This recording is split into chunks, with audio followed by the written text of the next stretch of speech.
की रणनीति बनाते हैं और पहले यतिन के पास चलते हैं। बीटी डीलिंग रूम से क्या फीडबैक मिल रहा है? यतिन, गुड आफ्टरनून, बताइए। Good afternoon. और आज बहुत दिनों बाद एक एचएनआई और रिटेल कैटेगरी में पैनिक देखने को मिल रहा है। बहुत सारी पोजीशंस अनवाइंड हो रही हैं एचएनआई डेस्क पे, और कहीं ना कहीं डीलर्स को लगता है कि मार्केट का थोड़ा टोन पैनिक वाला है।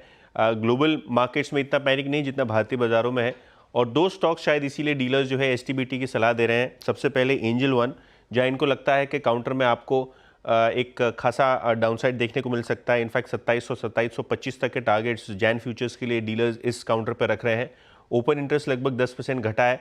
लॉन्ग अनवाइंडिंग यहाँ बहुत दिनों बाद देखने को मिल रही है, तो डीलर्स को लगता है ये स्टॉक थोड़ा बहुत प्रेशर में रह सकता है। और इसी के साथ नैल्को भी डीलर्स को लगता है कहीं ना कहीं यहाँ भी प्रेशर बन सकता है।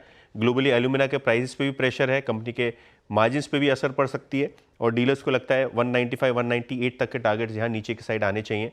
तो दोनों एंजल वन और नैल्को में डीलर्स आज बिकवाली की सलाह दे रहे हैं। ओके, एंजल वन और नैल्को में बिकवाली की सलाह मिल रही है। हमारे पैनल के पास चलते हैं और उनसे समझते हैं BTST STBT trade. Gaba sir, BTST STBT?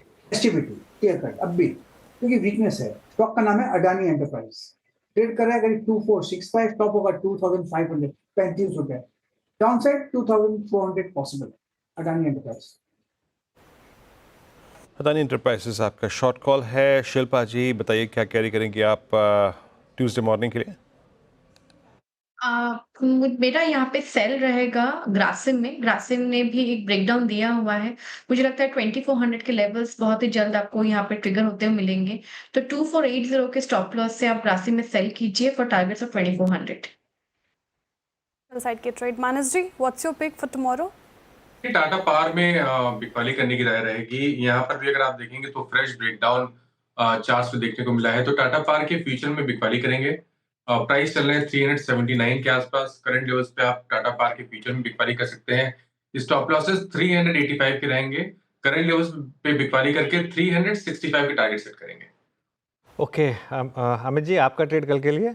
जी अनुज जी, केईआई इंडस्ट्रीज में एक शॉर्ट कॉल रहेगा। स्टॉक ने अपना 100 एमआ ब्रेक किया। मुझे लगता है प्रीवियस सपोर्ट जो कि लगभग 4100 के आसपास है, वहां स्टॉक रिविजिट कर सकता है, तो इसे शॉर्ट करें। स्टॉप लॉस रहेगा 4320 का, और हमारे टारगेट्स रहेंगे 4145 पे। ओके, राजेश सतपुते जी, आपका ट्रेड क्या रहेगा? वीरेंद्र, देखिए एमसीएक्स को बेच के जाऊंगा। एमसीएक्स का मेरा स्टॉप लॉस रहेगा करीबन 5880 का। 5880 के स्टॉप लॉस के साथ एमसीएक्स सेल करे। इसका कल का टारगेट होना चाहिए 5650 से लेके 5600। एक सीरियस ब्रेकडाउन एमसीएक्स में दिख रहा है। एमसीएक्स पर राजेश पालवे जी, आप क्या पिक कर रहे हैं कल के लिए? हीरो मोटर पे शॉर्ट करने की सलाह रहेगी। स्टॉक में एक वीक स्ट्रक्चर है। जिस तरीके का स्ट्रक्चर है, हमें लगता है स्टॉक में फर्दर डाउनसाइड एक्सटेंड होते हुए दिख सकती है। फ्यूचर्स में डाउनसाइड के टारगेट 4150 4140 तक हमें लगता है आते हुए दिख सकते हैं। स्टॉप लॉस रखेंगे करीब 4260 के आसपास। ओके, तो सारी STBT call. Veeru, last time याद है कब हमने सारी एसटीबीटी ली थी? इंक्लूडिंग अब तक जो यतिन को भी फीडबैक मिला था डीलिंग रूम से। अब तक जो लोग दिलेर थे ना अनुज, आज मेरे ख्याल से उन्होंने भी छोड़ दिया आज सारी शॉर्ट। हाँ, आज गाबा सर ने भी हथियार डाल दिया। नॉर्मली गाबा सर पूरी कोशिश करते हैं बाय की ट्रेड देने की, है ना गाबा सर? गाबा सर क्या? गाबा सर, हाँ जी। यूएसएल एचडीएफसी बैंक कुछ तो ले लो सर। कुछ भी नहीं। मुझे गोदरेज कंज्यूमर अच्छा लगता है, अपोलो हॉस्पिटल अच्छा लगता है, लेकिन देने का दिल नहीं, मन नहीं। नहीं पॉलिसी अच्छा लगता है, बेमन से कुछ करनी है। मैं तो ऐसी मजाक कर रहा था सर। ठीक है, कंप्लीटली एग्री विद यू। और वीरू की सुई अटक गई चल पे। नहीं ऐसा नहीं है, मैं तो पूछ रहा था बस। अरे वीरू, वो आपकी वैसे वो ऋषिकेश की ट्रिप कैसी रही? नहीं, ऋषिकेश की ट्रिप मेरी बहुत अच्छी रही, बहुत अच्छी रही। और मैं अपने एक मित्र से लगभग, आप समझ लीजिएगा कि 1998 के बाद पहली बार मिला। और एक फ़ोटो दिखाता हूँ आपको मैं। बड़ी अच्छी ट्रिप रही। और हम सब थे ऋषिकेश में। ऋषिकेश से लगभग 30 किलोमीटर दूर थे हम, गंगा के किनारे थे। बड़ा मज़ा आया और अपने दोस्तों से मिलना। और एक बात ये थी कि इसमें से कोई भी 80-90% वाला नहीं था। सब नॉर्मल 50, 52, 53% वाले थे। खुश हैं अपनी लाइफ में, अच्छा कर रहे हैं। हर हफ्ते, हर महीने, हर साल अपने माँ बाप से मिलते हैं, टाइम स्पेंड करते हैं उनके साथ। तो बहुत डाउन टू अर्थ, और उनके साथ मिलकर एक बार फिर अच्छा लगा। ये फोटो एक एग्जाम्पल था अनुज कि बहुत ज़्यादा दूर की मत सोचिए, and stay light and stay happy. आपने तो बहुत ज़्यादा मार्क्स बोल दिया, मेरे तो इतने भी नहीं आते थे, लेकिन ठीक है। वैसे मतलब वीकेंड अच्छा रहा। आप थोड़ी सी ये ऐसे ही टाइम पास करते हैं वैसे, लेकिन अब वापस मार्केट पर आते हैं और एक दो थोड़ा सा बैंक निफ्टी पर आते हैं। एक बार कोशिश कर रहा है बैंक निफ्टी की एटलीस्ट 50,000 के ऊपर जाने की कोशिश करे क्लोजिंग पर। वैसे लगता नहीं है सक्सेसफुल होगा, और अगर हुआ भी तो भी फाइनल क्लोज तो 50,000 के नीचे ही आना है। जिस तरीके से मार्केट ने आखिरी का आधा घंटा बिताया है यहाँ पर 50,000 के नीचे। एक बार ज़रा हम वापस देखते हैं HDFC बैंक को और उसकी इम्पोर्टेंस अब समझने की कोशिश करते हैं चार्ट्स पर, क्योंकि आज HDFC बैंक का जो प्राइस पैटर्न है ना, वो बिल्कुल वही है, हूबहू वही है जो पिछली बार जब इसके क्वार्टरली अपडेट्स आए थे उसके बाद हुआ था। वहाँ भी ऐसा ही पैटर्न बना था, नीचे खुल के एक बार ऊपर आया, उसके बाद डे लो तोड़ा। आज मेरे वीडियो की बात हुई कि डे लो टूटा तो वीकनेस बढ़ेगी, और डे लो तोड़ने के बाद फिर वो रुका नहीं और फिर वो नीचे आकर बंद हुआ। अब ये आज HDFC बैंक, अब ध्यान रखिएगा ये 200 डे मूविंग एवरेज इसका अब है करीब करीब 1640 पर, और अभी खैर ये 1711 पर है। लेकिन मानस, HDFC बैंक क्या वापस जगह खुल रही है 1650-1600 तक के जाने की यहाँ पर स्टॉक में? तो देखिए 1680 तक के जाने के चांसेस लगते हैं, जहां पर 200 डे मूविंग एवरेज है। वहां पर देखना पड़ेगा कि कैसा स्टॉक बिहेव करता है। लेकिन मेरा अभी भी समझना है कि जो रैली हमने 1400 रुपए से देखी थी उसका केवल एक करेक्शन है, और शायद 1680-1670 के आसपास स्टॉक सपोर्ट ले सकता है। तो फ्रेश बिकवाली करने की राय नहीं रहेगी। अगर लॉन्ग पोजीशन है तो 1650 के स्टॉप लॉस से पोजीशन को होल्ड करना चाहिए। चलिए बैन की अपडेट दे देते हैं आपको। इस समय F&O बैन में जो स्टॉक्स जाने की तैयारी कर रहे हैं, हिंदुस्तान कॉपर ऑलमोस्ट 95% पोजीशनिंग, बंधन बैंक यहाँ पर 93% पोजीशनिंग। सो दो स्टॉक्स यहाँ पर बैन में जाने की तैयारी करते हुए। शिल्पा जी, बंधन बैंक पर कोई ट्रेड बनेगा क्या बैन में जाने से पहले? बंधन बैंक जस्ट जी, बंधन बैंक का अगर आप चार्ट स्ट्रक्चर देखेंगे तो मुझे लगता है कि ये टुवर्ड्स 145 143 भी जा रहा है। तो अगर सेल करना है बैन में जाने से पहले तो आप सेल कर सकते हैं। अदरवाइज अवॉइड करेंगे तो भी चलेगा, क्योंकि मार्केट बहुत ज्यादा गिर भी चुका है। थोड़ा सा बाउंस बैक आएगा तो इसमें आपको स्टॉप लॉस से लगेगा। अवॉइड करेंगे तो भी ठीक है। अभी हमारे पास टॉपिक से निपटाने के लिए पहले वीरू के पास चलेंगे मार्केट ब्रेथ के लिए, उसके बाद पंचनामा का टीजर। वीरू, मार्केट ब्रेथ कैसी रही?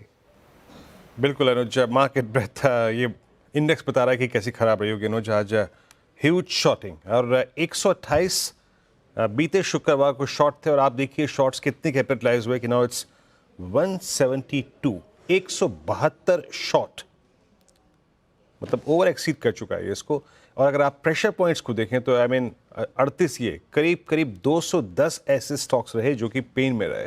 Short and long unwinding, long मात्र 4, और मेरे ख्याल से लॉन्ग और शॉर्ट कवरिंग के अगर आप स्टॉक्स को देखें तो वो कंप्लीटली वो थे डायग्नोस्टिक, हॉस्पिटल स्टॉक्स, उनमें Nykaa, Metropolis, doctor Lal PathLab, Godrej consumer, Apollo hospitals. Completely अगर आप देखें तो यहाँ पर लॉन्ग बिल्डअप हुआ। शॉर्ट में Jubilant foods, Tata consumer, emphasis, RBL और SBI का शॉर्ट कवरिंग वालों में।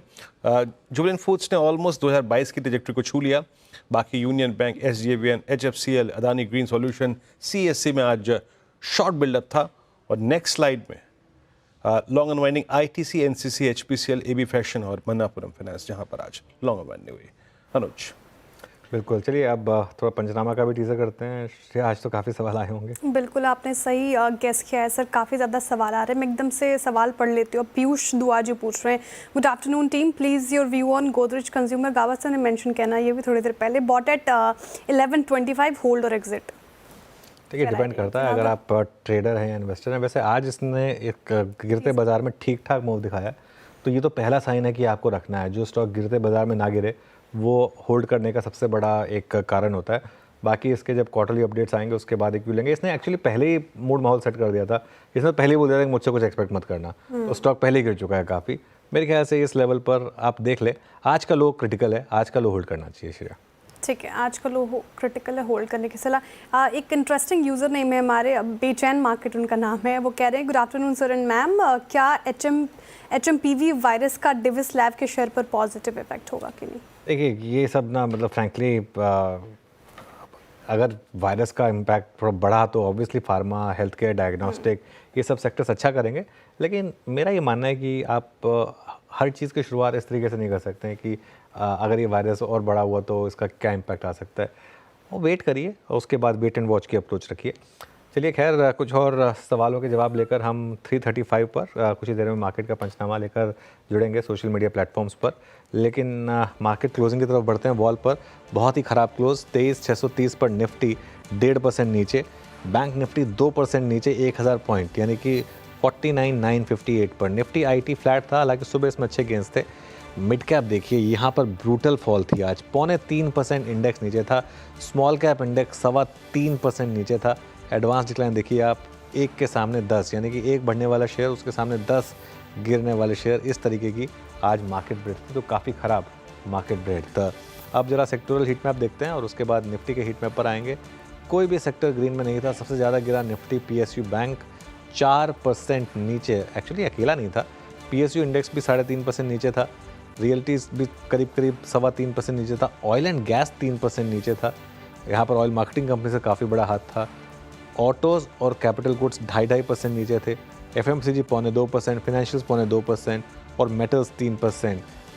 कम गिरे इंडेक्स वो थे आईटी और फार्मा। आईटी 0.2% गिरा और फार्मा 0.8% गिरा, जो मार्केट के डिक्लाइन से थोड़े कम थे। चलिए निफ्टी के हीट मैप पर आ जाते हैं अब। और निफ्टी में सिर्फ 5 गेनर्स थे आज।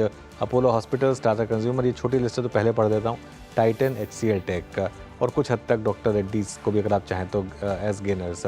आईटीसी को एक बार के लिए भूल जाइए क्योंकि वो यहाँ पर एक्स होटल बिजनेस हुआ है इसके लिए। लेकिन टाटा स्टील, ट्रेंट, उसके अलावा एनटीपीसी यहाँ डिक्लाइन थी।